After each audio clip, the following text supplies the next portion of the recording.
Salut à tous, c'est Lolo. Là on va faire une vidéo en marchant pour changer un petit peu le format. Et comme ça vous allez voir toujours ce paysage de dingue. Derrière moi je vous fais découvrir la plage de Long Beach à Koh Phi Phi. C'est juste extraordinaire. On continue du coup à construire une saison de ouf avec des résultats de ouf. Une saison véritablement de dingue dans laquelle vous allez vous dépasser et faire des choses que vous n'avez jamais fait et ambitionner vraiment des résultats que vous avez dans votre cœur et que vous aimeriez vraiment avoir et que là vous dites et pourquoi pas quoi, et pourquoi pas moi, et pourquoi pas moi. On a vu plein de choses, on a vu qu'il fallait partir avant toute chose d'un bilan, ça c'est vraiment fondamental. Ensuite de se fixer un objectif et de ne pas rester sur un objectif de résultat, mais de passer à un objectif de maîtrise, à une habitude et l'implémenter dans sa vie à travers des actions que vous allez mettre en place suite à un déclencheur. D'accord? Tout ça, vous l'avez déjà fait. Si vous ne l'avez pas fait, je vous invite véritablement à le faire. Autrement, tout ça ne sera que de la théorie. Et la théorie, c'est bien gentil, c'est bien joli, mais c'est pas ça qui nous fait avancer, qui nous fait avoir des résultats de dingue. Alors, maintenant, on va, dans cette vidéo-là, parler de votre environnement, qui est pour moi un véritable booster d'apprentissage, un booster d'évolution. Votre environnement met en œuvre ce qu'on appelle l'épigénétique.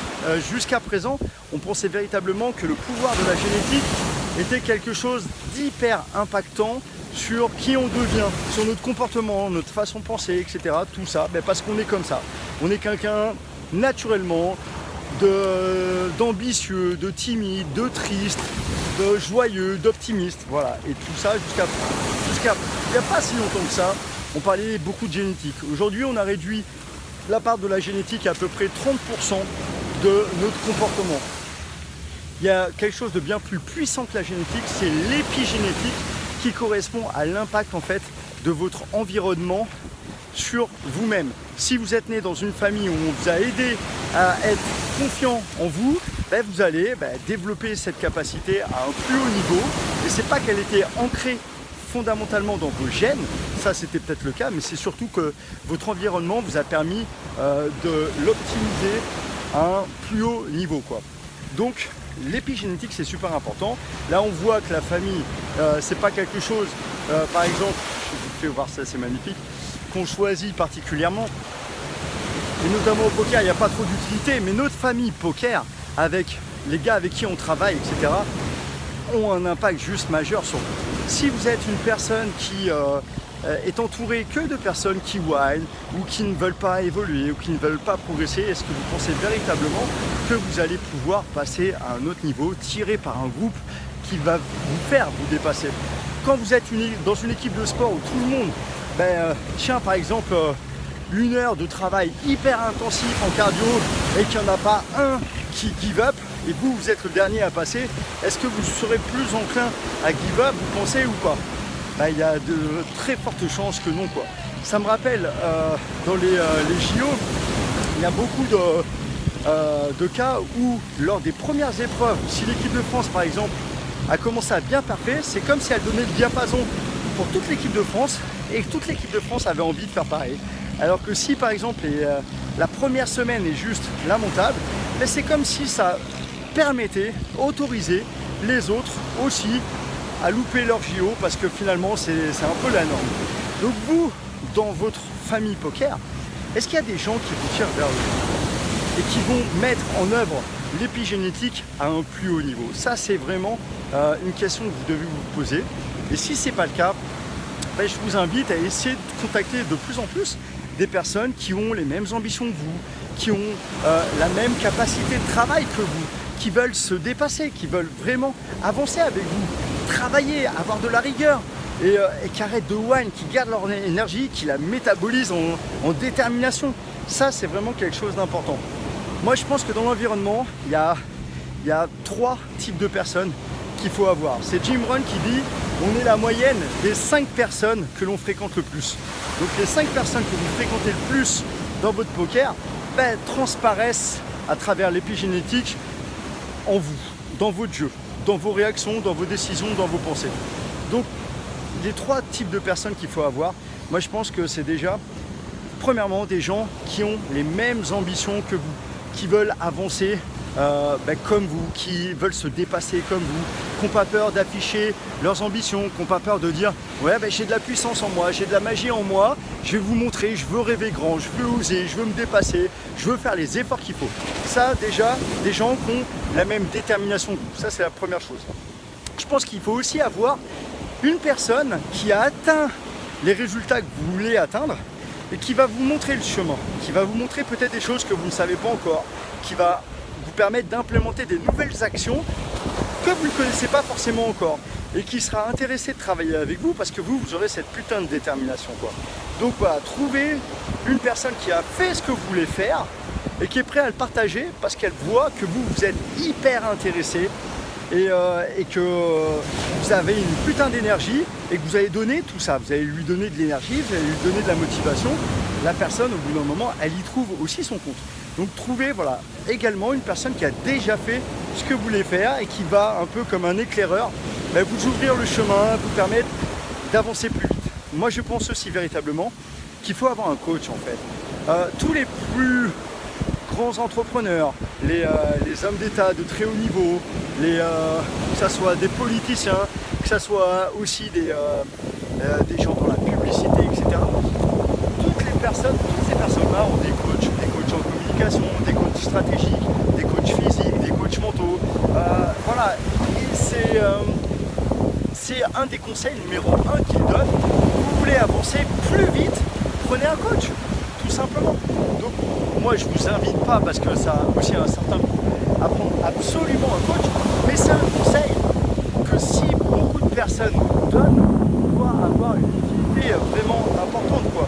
Donc dans la mesure du possible, prenez un coach, peut-être pas tout le temps, peut-être pas d'une façon hyper régulière, mais de temps en temps, faites-vous coacher mentalement, stratégiquement, techniquement, sportivement, voilà, pour même financièrement, si vous avez un peu d'argent et que vous voulez le placer ou quoi. On a vu toutes les erreurs qu'ont fait les joueurs de poker, notamment avec les crypto-monnaies, donc c'est quelque chose qui les intéresse énormément, mais qu'ils ont fait un peu comme un random fish quoi. Donc il n'y a aucun souci avec ça. Voilà. Et là si par exemple ils avaient dépensé 10% de leur fortune, en tout cas de leur gain, dans un coach en crypto-monnaie, je pense qu'il y a plein d'erreurs qui n'auront pas été faites et qu'ils auraient gagné bien plus d'argent. C'est pareil au poker, c'est pareil dans plein de choses quoi. Donc faites-vous coacher tout simplement. Donc ça ce sont 3 personnes qui sont pour moi vraiment fondamentales. J'en rajouterai une 4e qui s'inspire en fait de la réussite de Federer, qui a dit que la chose qu'il a complètement changé avant de faire son année de dingue où il a gagné des millions, c'est en fait de prendre des élèves. Donc des joueurs moins bons que lui, qu'il a coachés et qui lui ont permis en fait simplement de structurer toutes ses connaissances pour pouvoir les enseigner. Et tout ça a clarifié en fait l'état de ses savoirs, l'état de ses connaissances, de ses compétences. Et il s'est dit, effectivement, il y a plein de choses que je pensais au clair dans ma tête et qui ne l'étaient pas. Donc voilà, son enseignement lui a permis de travailler sur lui-même en fait. Donc là, ça voudrait dire que c'est également une ressource importante pour passer à un haut niveau et avoir pourquoi pas des résultats comme Federer quoi. Donc voilà, c'était le pouvoir de l'environnement. Je rajouterai qu'au-delà des personnes, vous pouvez également regarder des films inspirants. Vous pouvez vous nourrir de plein de citations. J'en donne tous les jours en fait dans le Poker Management System. J'en donne aussi sur la page Facebook. Mais il y a plein de sites qui partagent ça.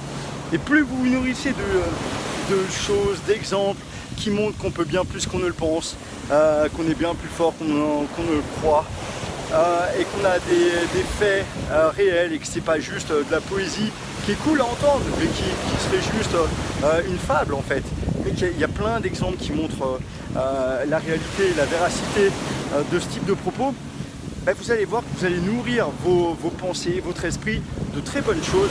Et on sait que la nourriture pour le corps est vecteur d'une énergie particulière qui permet de se dépasser, de se transcender. La nourriture mentale, c'est exactement la même chose quoi. Si on résume un peu cette vidéo, le pouvoir de l'environnement pour passer à une autre version de vous-même, à de nouveaux résultats d'un plus haut niveau, Et peut-être que votre environnement 2017-2018 a des choses à améliorer et que dans celui 2018-2019, vous allez justement travailler là-dessus et c'est ça qui va vous booster vers un autre niveau. D'une part, une personne ou plusieurs qui partagent la même détermination que vous et qui a envie de se dépasser. Si vous n'en voyez pas, allez sur les forums. Dans les forums, il y a des gars qui sont motivés pour constituer des groupes et se dépasser. Et si vous voulez des gars, mais vraiment super motivés, intégrez le PMS. Mais là, ça fait un peu trop de pub, quoi. Donc voilà, mais intégrez le PMS et vous verrez que là, vous avez des lions, quoi, qui ont juste envie de tout bouffer et qui commencent d'ailleurs à avoir des résultats de dingue. Pourquoi? Parce qu'ils font partie d'une équipe de plus en plus motivée et qui se dépasse au quotidien, quoi. Donc ça c'est la première personne. Des gens qui veulent avoir les mêmes niveaux que vous, d'accord, de résultats. Ensuite, prenez aussi quelqu'un qui a réussi déjà à atteindre ce que vous voulez atteindre, parce qu'il va vous permettre d'avoir une espèce de chemin plus dégagé. Et en échange, vous lui donnez beaucoup d'envie, beaucoup d'énergie, beaucoup de motivation. Et il y a des choses qui peuvent vraiment matcher correctement. Ensuite, prenez un coach. Moi, je pense que c'est véritablement fondamental. Et prenez également un élève, quelqu'un qui joue à un moins bon niveau que vous, mais que vous avez envie d'aider parce qu'il a beaucoup d'énergie, beaucoup de motivation. Et tout ça, ça va vous nourrir, ça va vous remplir. Moi, je coachais un élève qui était en NL5 et en un an il est monté en NL100 l'année dernière. Mais le mec c'était une machine, il avait tellement envie que je me suis dit ça fait du bien, ça fait du bien. Et moi quelque part ça me renvoie à mon propre mode de fonctionnement et je me dis peut-être que j'en fais pas assez, lui il se donne à fond et ça fait plaisir à voir. Donc donnez-vous juste à fond pour avoir une personne d'un autre niveau, mais en même temps trouver un élève, ce qui va vous permettre aussi de clarifier votre enseignement, de le structurer, de mieux l'organiser et pour pouvoir mieux l'enseigner. Et nourrissez-vous aussi de bons exemples, de citations, de films, voilà, parfois même de musique qui peuvent nous entraîner plutôt que des choses qui à chaque fois nous disent que c'est un peu la loose et qu'on ferait mieux tous d'arrêter. Alors c'était le pouvoir de l'environnement.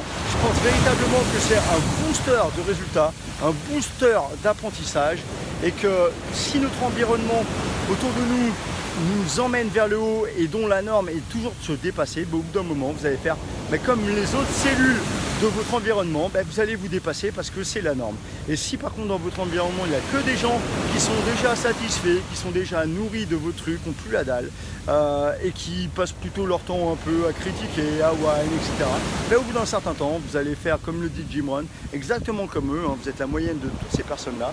Donc essayez de mettre le focus sur votre environnement. C'était l'objet de cette vidéo, réfléchissez à tout ça. Dites-vous tout le temps que vous pouvez bien plus que vous ne le croyez, vous êtes bien plus fort que vous ne le pensez. Ça c'est vraiment quelque chose d'important. On continue à avancer ensemble et à construire cette nouvelle saison de dingue. Profitez encore une fois de Copypi, c'est juste génial. Je vous ai fait marcher un peu sur la page, j'espère que vous avez apprécié. Je vous dis en tout cas à très bientôt et véritablement